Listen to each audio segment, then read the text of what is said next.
ಜಿಲ್ಲಾ ಪಂಚಾಯಿತಿ ರಚನೆ ಬಗ್ಗೆ ಹೇಳುವ ಪ್ರಕರಣ. ಉತ್ತರ ಆಪ್ಷನ್ 3 ಪ್ರಕರಣ 159. ಜಿಲ್ಲಾ ಪಂಚಾಯಿತಿ ಚುನಾಯಿತ ಸದಸ್ಯರ ಸಂಖ್ಯೆ ಯಾವ ಆಧಾರದ ಮೇಲೆ ನಿರ್ಧರಿಸುವುದು? ಉತ್ತರ ಆಪ್ಷನ್ 3 ಜನಗಣತಿಯನ್ನು ಆಧರಿಸಿ. ಜಿಲ್ಲಾ ಪಂಚಾಯಿತಿಗಳಲ್ಲಿ ಹಿಂದುಳಿದ ವರ್ಗಗಳ ಮೀಸಲಿರಿಸಿದ ಸ್ಥಾನಗಳ ಒಟ್ಟು ಸಂಖ್ಯೆ ಶೇಕಡ ಎಷ್ಟು ಮೀರತಕ್ಕದ್ದಲ್ಲ? ಉತ್ತರ ಆಪ್ಷನ್ 4 50. ಪ್ರಾದೇಶಿಕ ಚುನಾವಣಾ ಕ್ಷೇತ್ರಗಳು ಸೀಮಾ ನಿರ್ಣಯವನ್ನು ಯಾರು ನಿರ್ಧರಿಸುತ್ತಾರೆ? ಉತ್ತರ ಆಪ್ಷನ್ 1 ಸರ್ಕಾರ. 165ನೇ ಪ್ರಕರಣ ಪ್ರಕಾರ ಜಿಲ್ಲಾ ಪಂಚಾಯಿತಿಯ ಮತದಾರರ ಪಟ್ಟಿ ಸಿದ್ಧಪಡಿಸುವವರು ಯಾರು? ಇದಕ್ಕೆ ಉತ್ತರ ಆಪ್ಷನ್ 3 ಅಸಿಸ್ಟೆಂಟ್ ಕಮಿಷನರ್. 1965ರ ಕರ್ನಾಟಕ ಅಬಕಾರಿ ಅಧಿನಿಯಮದಡಿಯ ಅಪರಾಧದ ಸಂಬಂಧದಲ್ಲಿ ಕ್ರಿಮಿನಲ್ ನ್ಯಾಯಾಲಯವು ಎಷ್ಟು ಅವಧಿಗೆ ಮೀರಿದ ಅವಧಿಗೆ ಗರವಾದ ಶಿಕ್ಷೆ ವಿಧಿಸಿದರೆ ಒಬ್ಬ ಜಿಲ್ಲಾ ಪಂಚಾಯಿತಿ ಸದಸ್ಯನಾಗಲು ಅನರ್ಹ? ಇದಕ್ಕೆ ಸರಿಯಾದ ಉತ್ತರ ಆಪ್ಷನ್ 4 3 ತಿಂಗಳು. ಈ ಕೆಳಗಿನವುಗಳಲ್ಲಿ ಸರಿಯಾದ ಹೇಳಿಕೆ. ಆಪ್ಷನ್ಸ್ ನೋಡ್ಕೊಂತ ಹೋಗೋಣ. ಪ್ರಕರಣ 166 ಜಿಲ್ಲಾ ಪಂಚಾಯಿತಿ ಅಭ್ಯರ್ಥಿಯ ಅರ್ಹತೆ. ಆಪ್ಷನ್ 2 ಪ್ರಕರಣ 167 ಜಿಲ್ಲಾ ಪಂಚಾಯಿತಿ ಅಭ್ಯರ್ಥಿಯ ಅನರ್ಹತೆ. ಆಪ್ಷನ್ 3 ಎರಡೂ ಕೂಡ ಸರಿ ಇದೆ. ಆಪ್ಷನ್ 4 ಎರಡೂ ಕೂಡ ತಪ್ಪಾಗಿದೆ. ಇಲ್ಲಿ ಉತ್ತರ ಆಪ್ಷನ್ 3 ಎರಡೂ ಕೂಡ ಸರಿಯಾಗಿದೆ. ಏಕಕಾಲದ ಸದಸ್ಯತ್ವ ನಿಷೇಧ ತಿಳಿಸುವ ಪ್ರಕರಣ. ಆಪ್ಷನ್ 3 170. ಜಿಲ್ಲಾ ಪಂಚಾಯಿತಿ ಸದಸ್ಯ ಅಧ್ಯಕ್ಷನಿಗೆ ಬರೆದ ರಾಜೀನಾಮೆಯನ್ನು ಎಷ್ಟು ದಿನಗಳ ಒಳಗೆ ಹಿಂಪಡೆಯಬಹುದು? ಉತ್ತರ ಆಪ್ಷನ್ 4 15 ದಿನಗಳು. ಜಿಲ್ಲಾ ಪಂಚಾಯಿತಿ ಸದಸ್ಯನ ಒಂದಾದ ಮೇಲೊಂದರಂತೆ ಎಷ್ಟು ಸಭೆಗಳಿಗೆ ಹಾಜರಾಗಲು ತಪ್ಪಿದ್ದಲ್ಲಿ ಆತನನ್ನು ತೆಗೆದುಹಾಕಬಹುದು? ಉತ್ತರ ಆಪ್ಷನ್ 1 4 ಸಭೆಗಳು. ಪ್ರತಿಯೊಬ್ಬ ಸದಸ್ಯನು ತನ್ನ ಪದಾವಧಿಯು ಪ್ರಾರಂಭವಾದ ದಿನಾಂಕದಿಂದ ಡ್ಯಾಶ್ ತಿಂಗಳ ಒಳಗೆ ಮತ್ತು ಪ್ರತಿ ಕ್ಯಾಲೆಂಡರ್ ವರ್ಷದಲ್ಲಿ ಅವನ ಅಧಿಕಾರಾವಧಿ ಮುಗಿಯುವ ತನಕ ಮತ್ತು ಪ್ರತಿ ಆರ್ಥಿಕ ವರ್ಷ ಮುಕ್ತಾಯವಾದ ಡ್ಯಾಶ್ ತಿಂಗಳ ಒಳಗೆ ತನ್ನ ಆಸ್ತಿ ಮತ್ತು ಹೊಣೆಗಾರಿಕೆಯನ್ನು ಘೋಷಣೆ ಮಾಡಬಹುದು. ಉತ್ತರ ಆಪ್ಷನ್ 2 3 ಮತ್ತು 1. ಅಂದ್ರೆ ಪ್ರತಿಯೊಬ್ಬ ಸದಸ್ಯನು ತನ್ನ ಪರಮಾವಧಿಯು ಪ್ರಾರಂಭವಾದ ದಿನಾಂಕದಿಂದ 3 ತಿಂಗಳ ಒಳಗೆ ಪ್ರತಿ ಕ್ಯಾಲೆಂಡರ್ ವರ್ಷದಲ್ಲಿ ಅವನ ಅಧಿಕಾರಾವಧಿ ಮುಗಿಯುವ ತನಕ ಮತ್ತು ಪ್ರತಿ ಆರ್ಥಿಕ ವರ್ಷದ ಮುಕ್ತಾಯ 1 ತಿಂಗಳ ಒಳಗೆ ತನ್ನ ಆಸ್ತಿ ಮತ್ತು ಹೊಣೆಗಾರಿಕೆಯನ್ನು ಘೋಷಣೆ ಮಾಡಬೇಕು. ಸರಿಯಾದ ಹೇಳಿಕೆ ಯಾವುದು? ಈಗ ಹೇಳಿಕೆ ನೋಡ್ತಾ ಹೋಗೋಣ. ಖಂಡದ ಅಡಿಯಲ್ಲಿ ಮೀಸಲಿರಿಸಿದ ಹುದ್ದೆಗಳ ಪೈಕಿ ಅಂತ ಹುದ್ದೆಗಳ ಒಟ್ಟು ಸಂಖ್ಯೆಯಲ್ಲಿ ಶೇಕಡ 80ರಷ್ಟನ್ನು ಎ ಪ್ರವರ್ಗಕ್ಕೆ ಸೇರಿದ ವ್ಯಕ್ತಿಗಳಿಗೆ ಮೀಸಲಿರಿಸತಕ್ಕದ್ದು. ಹೇಳಿಕೆ 2 ಉಳಿದ ಶೇಕಡ 20ರಷ್ಟು ಹುದ್ದೆಗಳನ್ನು ಬಿ ಪ್ರವರ್ಗಕ್ಕೆ ಸೇರಿದ ವ್ಯಕ್ತಿಗಳಿಗೆ ಮೀಸಲಿರಿಸತಕ್ಕದ್ದು. ಇದರಲ್ಲಿ ಆಪ್ಷನ್ 3 ಎರಡೂ ತಪ್ಪಾಗಿದೆ. ಆಪ್ಷನ್ 4 ಎರಡೂ ಸರಿಯಾಗಿದೆ. ಇದಕ್ಕೆ ಸರಿಯಾದ ಉತ್ತರ ಮೇಲಿನ 2 ಹೇಳಿಕೆಗಳು ಕೂಡ ಇಲ್ಲಿ ಸರಿಯಾಗಿದೆ. ಜಿಲ್ಲಾ ಪಂಚಾಯಿತಿ ಅಧ್ಯಕ್ಷನ ಅವಿಶ್ವಾಸ ಗೊತ್ತುವಳಿ ಮಂಡಿಸಲು ಕನಿಷ್ಠ ಬಹುಮತ. ಉತ್ತರ ಆಪ್ಷನ್ 1 ಅರ್ಧದಷ್ಟು ಚುನಾಯಿತ ಸದಸ್ಯರು. ಜಿಲ್ಲಾ ಪಂಚಾಯಿತಿ ಅಧ್ಯಕ್ಷನ ಅವಿಶ್ವಾಸ ಗೊತ್ತುವಳಿಯನ್ನು ಅವನು ಆಯ್ಕೆಯಾದ ದಿನಾಂಕದಿಂದ ಎಷ್ಟು ತಿಂಗಳ ಒಳಗೆ ಮಂಡಿಸತಕ್ಕದ್ದಲ್ಲ? ಉತ್ತರ ಆಪ್ಷನ್ 2 15 ತಿಂಗಳು. ಜಿಲ್ಲಾ ಪಂಚಾಯಿತಿಯ ಪ್ರಥಮ ಸಭೆಯ ದಿನಾಂಕವನ್ನು ಅವರ ಮೊದಲ ರಚನೆಯ ಅಥವಾ ಪುನರ್ರಚನೆಯ ತರುವಾಯ ಅಥವಾ ಸಂದರ್ಭಾನುಸಾರ ಅಧ್ಯಕ್ಷನ ಅಥವಾ ಉಪಾಧ್ಯಕ್ಷನ ಚುನಾವಣೆಯ ಉದ್ದೇಶಕ್ಕಾಗಿ ನಡೆಸಲಾಗುವ ತರುವಾಯದ ಸಭೆಯ ದಿನಾಂಕವನ್ನು ಗೊತ್ತುಪಡಿಸುವವರು ಯಾರು? ಉತ್ತರ ಆಪ್ಷನ್ 3 ಕಮಿಷನರ್. ಜಿಲ್ಲಾ ಪಂಚಾಯಿತಿ ವಿಶೇಷ ಸಭೆಯ ಬಗ್ಗೆ ಎಷ್ಟು ದಿನಗಳ ನೋಟಿಸ್ ಅನ್ನು ಸದಸ್ಯರಿಗೆ ಕಳುಹಿಸತಕ್ಕದ್ದು? ಉತ್ತರ ಆಪ್ಷನ್ 4 7 ದಿನಗಳು. ಜಿಲ್ಲಾ ಪಂಚಾಯಿತಿ ಸಭೆ ಸೇರಲು ಕೋರಂ ಎಷ್ಟು? ಉತ್ತರ ಆಪ್ಷನ್ 3 2/1. ಸಭೆಯ ಗೊತ್ತುಪಡಿಸಿದ ಕಾಲದಲ್ಲಿ ಕೋರಂ ಇಲ್ಲದಿದ್ದರೆ ಅಧ್ಯಕ್ಷ ಎಷ್ಟು ಸಮಯದವರೆಗೆ ಕಾಯತಕ್ಕದ್ದು? ಉತ್ತರ ಆಪ್ಷನ್ 4 30 ನಿಮಿಷಗಳು. ಸಭೆಯ ಗೊತ್ತುಪಡಿಸಿದ ಕಾಲದಲ್ಲಿ ಕೋರಂ ಇಲ್ಲದಿದ್ದರೆ ಅಧ್ಯಕ್ಷ ಎಷ್ಟು ಸಮಯದವರೆಗೆ ಸಭೆಯನ್ನು ಮುಂದೂಡಬಹುದು? ಉತ್ತರ ಆಪ್ಷನ್ 4 ಇದರ ಬಗ್ಗೆ ಎಲ್ಲಿಯೂ ಉಲ್ಲೇಖವಿಲ್ಲ. ಜಿಲ್ಲಾ ಪಂಚಾಯಿತಿಯ ಅಧ್ಯಕ್ಷನ ಮತ್ತು ಉಪಾಧ್ಯಕ್ಷನ ಕಾರ್ಯಗಳು, ಕರ್ತವ್ಯಗಳು, ಅಧಿಕಾರಗಳು ತಿಳಿಸುವ ಅಧ್ಯಾಯ. ಉತ್ತರ ಆಪ್ಷನ್ 2 11. ಜಿಲ್ಲಾ ಪಂಚಾಯಿತಿಯ ಕಾರ್ಯಗಳು ತಿಳಿಸುವ ಪ್ರಕರಣ. ಉತ್ತರ ಆಪ್ಷನ್ 3 184. ಜಿಲ್ಲಾ ಪಂಚಾಯಿತಿ ಸ್ಥಾಯಿ ಸಮಿತಿಗಳ ಬಗ್ಗೆ ತಿಳಿಸುವ ಪ್ರಕರಣ. ಉತ್ತರ ಆಪ್ಷನ್ 1 ಪ್ರಕರಣ 186. ಜಿಲ್ಲಾ ಪಂಚಾಯಿತಿ ಸ್ಥಾಯಿ ಸಮಿತಿಗಳ ಸಂಖ್ಯೆ ಎಷ್ಟು? ಉತ್ತರ ಆಪ್ಷನ್ 3 5. ಜಿಲ್ಲಾ ಪಂಚಾಯಿತಿ ಸ್ಥಾಯಿ ಸಮಿತಿಗಳಲ್ಲಿ ಗರಿಷ್ಠ ಸದಸ್ಯರ ಸಂಖ್ಯೆ ಎಷ್ಟು? ಉತ್ತರ ಆಪ್ಷನ್ 2 7. ಜಿಲ್ಲಾ ಪಂಚಾಯಿತಿಯ ಸಾಮಾಜಿಕ ನ್ಯಾಯ ಸಮಿತಿಯಲ್ಲಿ ಮಹಿಳಾ ಸದಸ್ಯರ ಸಂಖ್ಯೆ ಕಡೆಯ ಪಕ್ಷ ಎಷ್ಟಿರಬೇಕು? ಉತ್ತರ ಆಪ್ಷನ್ 1 ಉತ್ತರ ಕೂಡ 1. ಜಿಲ್ಲಾ ಪಂಚಾಯಿತಿ ಸ್ಥಾಯಿ ಸಮಿತಿ ಸದಸ್ಯರ ಅಧಿಕಾರಾವಧಿ. ಉತ್ತರ ಆಪ್ಷನ್ 3 20 ತಿಂಗಳು. ಜಿಲ್ಲಾ ಪಂಚಾಯಿತಿ ಹಣಕಾಸು, ಲೆಕ್ಕ ಪರಿಶೋಧನೆ ಮತ್ತು ಯೋಜನಾ ಸಮಿತಿಯ ಅಧ್ಯಕ್ಷರು ಯಾರು? ಉತ್ತರ ಆಪ್ಷನ್ 1 ಅಧ್ಯಕ್ಷರು. ಜಿಲ್ಲಾ ಪಂಚಾಯಿತಿ ಸಾಮಾನ್ಯ ಸ್ಥಾಯಿ ಸಮಿತಿಯ ಅಧ್ಯಕ್ಷರು ಯಾರು? ಉತ್ತರ ಆಪ್ಷನ್ 2 ಉಪಾಧ್ಯಕ್ಷರು. ಜಿಲ್ಲಾ ಪಂಚಾಯಿತಿ ಸ್ಥಾಯಿ ಸಮಿತಿಯಲ್ಲಿ ಒಬ್ಬ ಸದಸ್ಯ ಗರಿಷ್ಠ ಎಷ್ಟು ಸಮಿತಿಗಳಲ್ಲಿ ಸೇವೆ ಸಲ್ಲಿಸಲು ಅರ್ಹ? ಉತ್ತರ ಆಪ್ಷನ್ 2 2 ಸಮಿತಿಗಳಲ್ಲಿ. ಜಿಲ್ಲಾ ಪಂಚಾಯಿತಿ ಸ್ಥಾಯಿ ಕಾರ್ಯಗಳ ಬಗ್ಗೆ ತಿಳಿಸುವ ಪ್ರಕರಣ ಯಾವುದು? ಉತ್ತರ ಆಪ್ಷನ್ 1 ಪ್ರಕರಣ 187. ಜಿಲ್ಲಾ ಪಂಚಾಯಿತಿ ಹಣಕಾಸು ಮತ್ತು ಯೋಜನಾ ಸಮಿತಿಯು ಈ ಕೆಳಗಿನ ಕಾರ್ಯಗಳನ್ನು ನಿರ್ವಹಿಸುವುದಿಲ್ಲ. ಉತ್ತರ ಆಪ್ಷನ್ 4 ಸಾಮಾಜಿಕ ನ್ಯಾಯ. ತಪ್ಪಾದ ಜೋಡಣೆ. ಆಪ್ಷನ್ 1 188 ಸಮಿತಿಗಳ ಕಾರ್ಯವಿಧಾನ. ಆಪ್ಷನ್ 2 192 ಜಿಲ್ಲಾ ಪಂಚಾಯಿತಿ ಸಾಮಾನ್ಯ ಅಧಿಕಾರಗಳು. ಆಪ್ಷನ್ 3 190 ರಸ್ತೆಯನ್ನು ಮಾರ್ಗಪಲ್ಲಟ ಮಾಡುವ, ಮುಂದುವರಿಸದಿರುವ ಅಥವಾ ಮುಚ್ಚುವ ಅಧಿಕಾರ. ಆಪ್ಷನ್ 4 189 ಅಧಿಕಾರಗಳ ಪ್ರತ್ಯಾಯೋಜನೆ. ಉತ್ತರ ಆಪ್ಷನ್ 2 192 ಜಿಲ್ಲಾ ಪಂಚಾಯಿತಿ ಸಾಮಾನ್ಯ ಅಧಿಕಾರಗಳು. ಕರ್ನಾಟಕ ಸಂಚಾರ ನಿಯಂತ್ರಣ ಅಧಿನಿಯಮ ಜಾರಿಗೆ ಬಂದ ವರ್ಷ. ಉತ್ತರ ಆಪ್ಷನ್ 1 1960. ಜಿಲ್ಲಾ ಪಂಚಾಯಿತಿಯ ಸಭೆಯನ್ನು ಕರೆಯುವವರು ಯಾರು? ಉತ್ತರ ಆಪ್ಷನ್ 4 ಅಧ್ಯಕ್ಷರು. ಕರ್ನಾಟಕ ಸಾರ್ವಜನಿಕ ಸಂಗ್ರಹಣೆಗಳಲ್ಲಿ ಪಾರದರ್ಶಕತೆ ಅಧಿನಿಯಮ ಒಪ್ಪಬಂದ ವರ್ಷ. ಉತ್ತರ ಆಪ್ಷನ್ 3 1999. ಜಿಲ್ಲಾ ಪಂಚಾಯಿತಿ ಸಿಬ್ಬಂದಿಗಳ ಬಗ್ಗೆ ವಿವರಿಸುವ ಅಧ್ಯಾಯ. ಉತ್ತರ ಆಪ್ಷನ್ 1 12. ಜಿಲ್ಲಾ ಪಂಚಾಯಿತಿ ಮುಖ್ಯ ಕಾರ್ಯನಿರ್ವಾಹಕ ಅಧಿಕಾರಿಯನ್ನು ನೇಮಕ ಮಾಡುವ ಪ್ರಕರಣ. ಉತ್ತರ ಆಪ್ಷನ್ 4 196. ಜಿಲ್ಲಾ ಪಂಚಾಯಿತಿ ಮುಖ್ಯ ಕಾರ್ಯನಿರ್ವಾಹಕ ಅಧಿಕಾರಿಯ ಹಾಗೂ ಇತರ ಅಧಿಕಾರಿಗಳ ಕಾರ್ಯಗಳು, ಅಧಿಕಾರಗಳು ಮತ್ತು ಕರ್ತವ್ಯಗಳು ತಿಳಿಸುವ ವಿಭಾಗ. ಉತ್ತರ ಆಪ್ಷನ್ 2 197. ಪಂಚಾಯತ್ ರಾಜ್ ಕಾಯ್ದೆಯ ಯಾವ ವಿಭಾಗದಲ್ಲಿ ಉದ್ಯೋಗಿಗಳ ನೇಮಕಾತಿ ಮತ್ತು ನಿಯಂತ್ರಣದ ಬಗ್ಗೆ ಉಲ್ಲೇಖಿಸಲಾಗಿದೆ? ಉತ್ತರ ಆಪ್ಷನ್ 2 113ನೇ ವಿಭಾಗ. ತೆರಿಗೆಗಳು ಮತ್ತು ಫೀಸ್ಗಳು ಯಾವ ಅಧ್ಯಾಯದಲ್ಲಿ ಇದೆ? ಉತ್ತರ ಆಪ್ಷನ್ 3 ಅಧ್ಯಾಯ 13. ಯಾವ ಪ್ರಕರಣ ಅಥವಾ ವಿಭಾಗ ಗ್ರಾಮ ಪಂಚಾಯಿತಿ ತೆರಿಗೆಗಳ ದರ ವಿಧಿಸುವುದು ಇತ್ಯಾದಿ ಕುರಿತು ಮಾಹಿತಿ ನೀಡುತ್ತದೆ? ಉತ್ತರ ಆಪ್ಷನ್ 1 199. ಸರಿಯಾದ ಜೋಡಣೆ. ಆಪ್ಷನ್ 1 199A ತೆರಿಗೆಗಳು ಮತ್ತು ದರಗಳ ಪರಿಷ್ಕರಣೆ. ಆಪ್ಷನ್ 2 200 ತೆರಿಗೆಗಳು ಮತ್ತು ಇತರ ಬಾಕಿಗಳ ವಸೂಲಿ. ಆಪ್ಷನ್ 3 2 ಸರಿ. ಆಪ್ಷನ್ 4 2 ತಪ್ಪು. ಸರಿಯಾದ ಉತ್ತರ ಆಪ್ಷನ್ 3 2 ಸರಿ. ತೆರಿಗೆ ನಿರ್ಧರಣೆ ಮುಂತಾದವುಗಳ ವಿರುದ್ಧ ಅಪೀಲಿಗೆ ಅವಕಾಶ ಮಾಡಿಕೊಟ್ಟಿರುವ ವಿಭಾಗ. ಉತ್ತರ ಆಪ್ಷನ್ 3 201. ಗ್ರಾಮ ಪಂಚಾಯಿತಿಗೆ ಸಂದಾಯವಾಗಬೇಕಾದ ತೆರಿಗೆ, ದರ, ಫೀಸ್ ಹೇಗೆ ಸಂಗ್ರಹಿಸುತ್ತದೆ? ಉತ್ತರ ಆಪ್ಷನ್ 2 ಸಂಗ್ರಹಣೆ ಏಜೆನ್ಸಿ ಮೂಲಕ. ಸರ್ಕಾರದಿಂದ ಉಪಕರಗಳು ಮುಂತಾದವುಗಳನ್ನು ವಿಧಿಸುವುದು ಮತ್ತು ಆರ್ಥಿಕ ನೆರವು ನೀಡುವುದು ತಿಳಿಸುವ ಅಧ್ಯಾಯ. ಉತ್ತರ ಆಪ್ಷನ್ 1 14. ಸರ್ಕಾರವು ಪ್ರತಿಯೊಂದು ಗ್ರಾಮ ಪಂಚಾಯಿತಿಗೆ ವಾರ್ಷಿಕವಾಗಿ ಎಷ್ಟು ರೂಪಾಯಿಗಳಿಗೆ ಕಡಿಮೆ ಇಲ್ಲದ ಅನುದಾನವನ್ನು ನೀಡಬೇಕು? ಉತ್ತರ ಆಪ್ಷನ್ 2 5 ಲಕ್ಷ. ತಪ್ಪಾದ ಜೋಡಣೆ.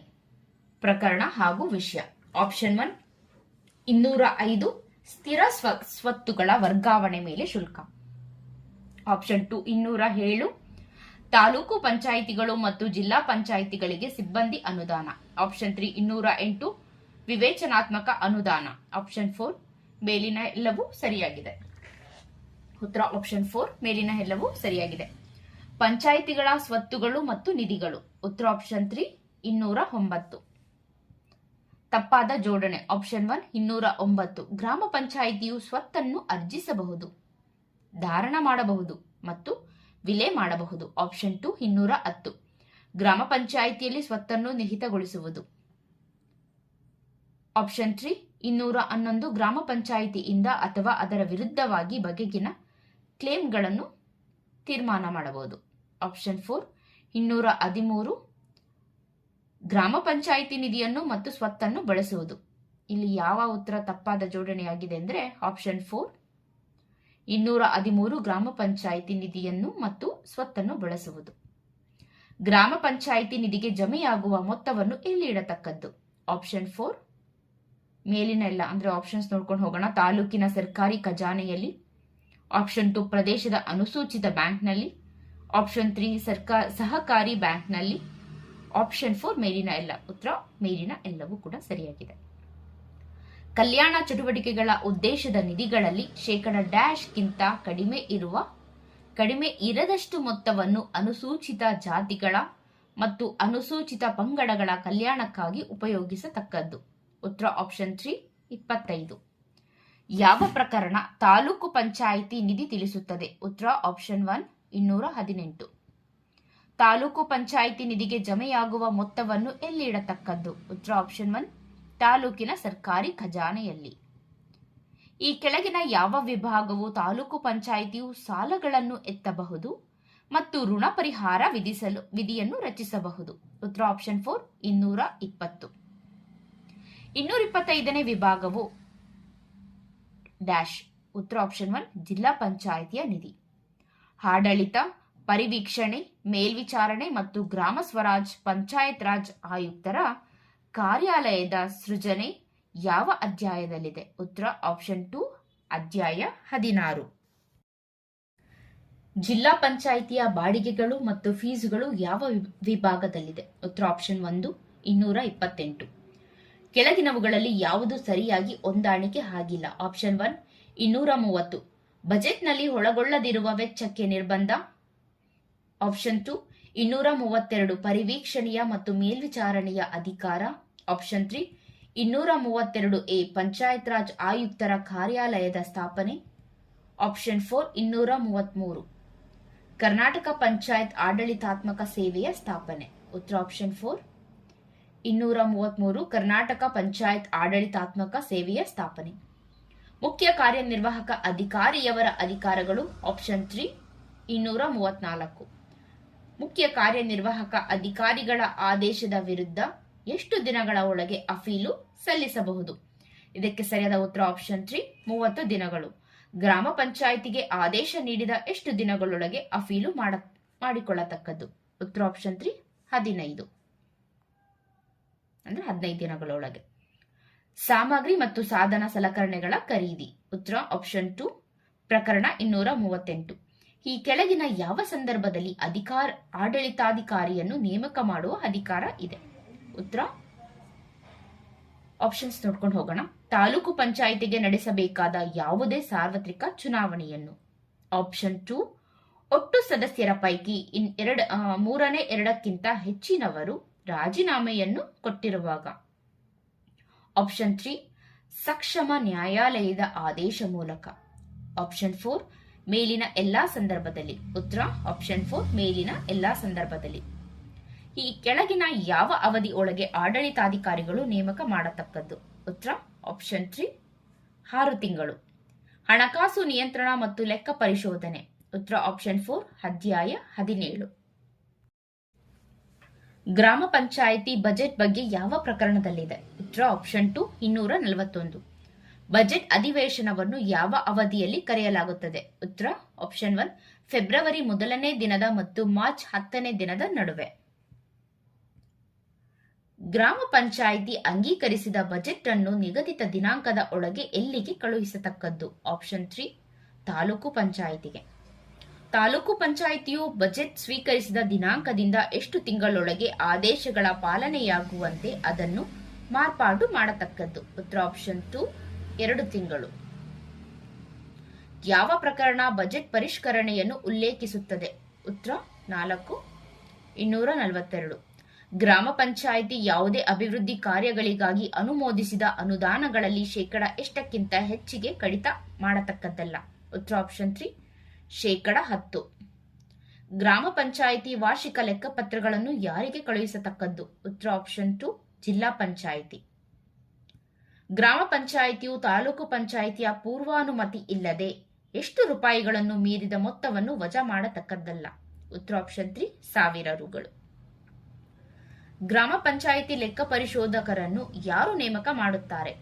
ಉತ್ತರ ಆಪ್ಷನ್ 4 ಪ್ರಧಾನ ನಿರ್ದೇಶಕರು, ಕರ್ನಾಟಕ ರಾಜ್ಯ ಲೆಕ್ಕಪತ್ರಗಳ ಮತ್ತು ಲೆಕ್ಕ ಪರಿಶೋಧನಾ ಇಲಾಖೆ. ಲೆಕ್ಕಪತ್ರಗಳ ಮತ್ತು ಲೆಕ್ಕ ಪರಿಶೋಧನಾ ಇಲಾಖೆ. ವ್ಯಕ್ತಿಯ ಋಣಭಾರ ಮೊಬಲಗನ್ನು ಅದು ಬಾಕಿಯಾದ ದಿನಾಂಕದಿಂದ ಬಾಕಿ ಮೊಬಲಗಿನ ಮೇಲಿನ ಶೇಕಡ ಎಷ್ಟರಷ್ಟು ಬಡ್ಡಿ ಸಹಿತ ಗ್ರಾಮ ಪಂಚಾಯಿತಿಗೆ ಸಂದಾಯ ಮಾಡತಕ್ಕದ್ದು?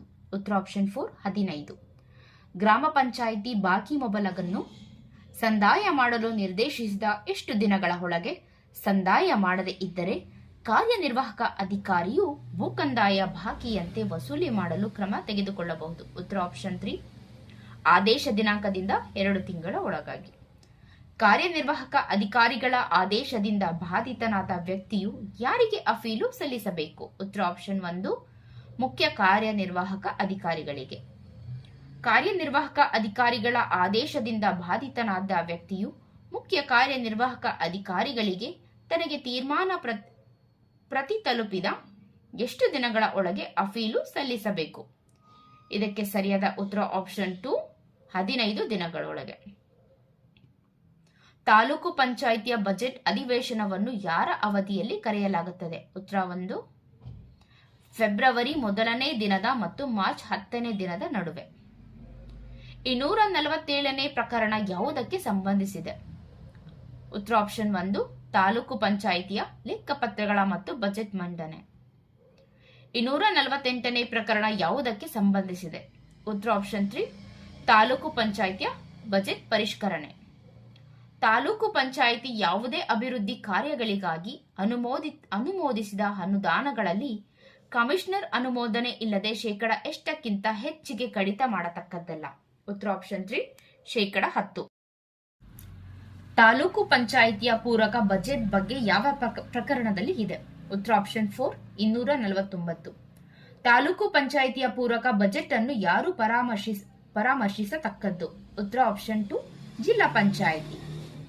ತಾಲೂಕ್ ಪಂಚಾಯಿತಿಯ ವಾರ್ಷಿಕ ಲೆಕ್ಕಪತ್ರಗಳನ್ನು ಅದು ಅಂತಿಮವಾಗಿ ಅಂಗೀಕರಿಸಿದ ನಂತರ ಎಷ್ಟು ದಿನಗಳಲ್ಲಿ ಜಿಲ್ಲಾ ಪಂಚಾಯಿತಿಗೆ ಕಳುಹಿಸತಕ್ಕದ್ದು? ಉತ್ತರ ಆಪ್ಷನ್ 4 ಸಾಧ್ಯವಾದಷ್ಟು ಬೇಗನೆ. ತಾಲೂಕ್ ಪಂಚಾಯಿತಿಯು ಜಿಲ್ಲಾ ಪಂಚಾಯಿತಿಯ ಪೂರ್ವಾನುಮತಿ ಇಲ್ಲದೆ ಎಷ್ಟು ರೂಪಾಯಿಗಳನ್ನು ಮೀರಿದ ಮೊತ್ತವನ್ನು ವಜಾ ಮಾಡತಕ್ಕದ್ದಲ್ಲ? Option 3 1000 rupees. ತಾಲೂಕ್ ಪಂಚಾಯಿತಿ ಲೆಕ್ಕ ಪರಿಶೋಧನೆಯನ್ನು ಯಾರು ಮಾಡುತ್ತಾರೆ? ಇದಕ್ಕೆ ಸರಿಯಾದ ಉತ್ತರ ಆಪ್ಷನ್ 3 ಭಾರತದ control and auditor general C&AG ಮಾಡ್ತಾರೆ. ಯಾವ ಪ್ರಕರಣ ಮೂಲಕ ತಾಲೂಕು ಪಂಚಾಯಿತಿಯು ಲೆಕ್ಕ ಪರಿಶೋಧನಾ ವರದಿಯ ಮೇಲೆ ಕ್ರಮ ಕೈಗೊಳ್ಳಬಹುದು? ಉತ್ತರ ಆಪ್ಷನ್ 2 254. ಯಾವುದೇ ವ್ಯಕ್ತಿಯಿಂದ ಬಾಕಿ ಬರಬೇಕಾಗಿದೆ ಎಂದು ತಾಲೂಕು ಪಂಚಾಯಿತಿಯು ಪ್ರಮಾಣೀಕರಿಸಿರುವ ಪ್ರತಿಯೊಂದು ಮೊಬಲಗನ್ನು ತೀರ್ಮಾನದ ಪ್ರತಿಯು ಅವನಿಗೆ ತಲುಪಿದ ಎಷ್ಟು ದಿನದ ಒಳಗೆ ಅಂತ ವ್ಯಕ್ತಿಯು ಸಂದಾಯ ಮಾಡತಕ್ಕದ್ದು? ಉತ್ತರ ಆಪ್ಷನ್ 4 30 ದಿನಗಳು. ಒಬ್ಬ ವ್ಯಕ್ತಿಯು ತಾಲೂಕು ಪಂಚಾಯಿತಿ ಋಣಭಾರ ಮೊಬಲಗನ್ನು ಅದು ಬಾಕಿಯಾದ ದಿನಾಂಕದಿಂದ ಬಾಕಿ ಮೊಬಲಗಿನ ಮೇಲಿನ ವಾರ್ಷಿಕ ಶೇಕಡ ಎಷ್ಟರಷ್ಟು ಬಡ್ಡಿ ಸಹಿತ ಸಂಬಂಧಿಸಿದ ತಾಲೂಕು ಪಂಚಾಯಿತಿಗೆ ಸಂದಾಯ ಮಾಡತಕ್ಕದ್ದು? ಸರಿಯಾದ ಉತ್ತರ ಆಪ್ಷನ್ 4 15. ಜಿಲ್ಲಾ ಪಂಚಾಯಿತಿಯ ಲೆಕ್ಕಪತ್ರಗಳು ಮತ್ತು ಬಜೆಟ್ ಮಂಡನೆ. ಇದಕ್ಕೆ ಸರಿಯಾದ ಉತ್ತರ ಆಪ್ಷನ್ 1 ಪ್ರಕರಣ 256. ಜಿಲ್ಲಾ ಪಂಚಾಯಿತಿ ಬಜೆಟ್ ಪರಿಷ್ಕರಣೆ ಬಗ್ಗೆ ಯಾವ ಪ್ರಕರಣದಲ್ಲಿದೆ? ಉತ್ತರ 1 257. ಸರಿಯಾದ ಜೋಡಣೆ. ಈ 4 ಆಪ್ಷನ್ ಅಲ್ಲಿ ಸರಿಯಾದ ಉತ್ತರ ಆಪ್ಷನ್ 4 258 ಜಿಲ್ಲಾ ಪಂಚಾಯಿತಿ ಪೂರಕ ಬಜೆಟ್. ಜಿಲ್ಲಾ ಪಂಚಾಯಿತಿ ಲೆಕ್ಕ ಪತ್ರಗಳನ್ನು ಯಾರಿಗೆ ಕಳುಹಿಸಬೇಕು? ಉತ್ತರ ಆಪ್ಷನ್ 4 ರಾಜ್ಯ ಸರ್ಕಾರಕ್ಕೆ. ಜಿಲ್ಲಾ ಪಂಚಾಯಿತಿ ವಸೂಲಾಗದ ಮೊತ್ತಗಳನ್ನು ಯಾರ ಅನುಮತಿ ಇಲ್ಲದೆ ವಜಾ ಮಾಡುವಂತಿಲ್ಲ? ಉತ್ತರ ಆಪ್ಷನ್ 4 ರಾಜ್ಯ ಸರ್ಕಾರ.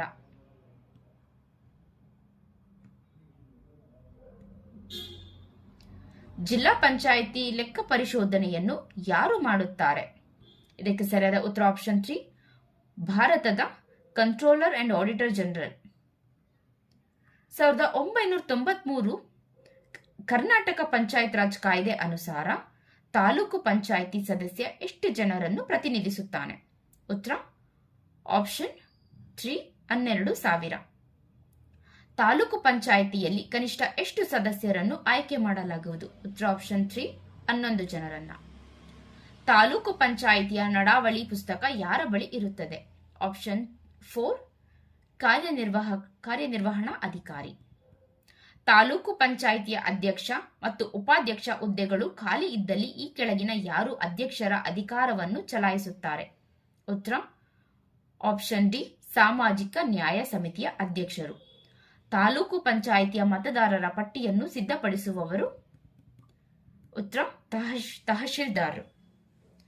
ಇನ್ನು ಹೆಚ್ಚಿನ ವಿಡಿಯೋಗಳಿಗಾಗಿ ಈ ಚಾನೆಲ್ನ ಸಬ್ಸ್ಕ್ರೈಬ್ ಮಾಡಿ, ಲೈಕ್ ಮಾಡಿ, ಶೇರ್ ಮಾಡಿ, ಸಪೋರ್ಟ್ ಮಾಡ್ತಾ ಇರಿ. ಎಲ್ರಿಗೂ ಧನ್ಯವಾದಗಳು.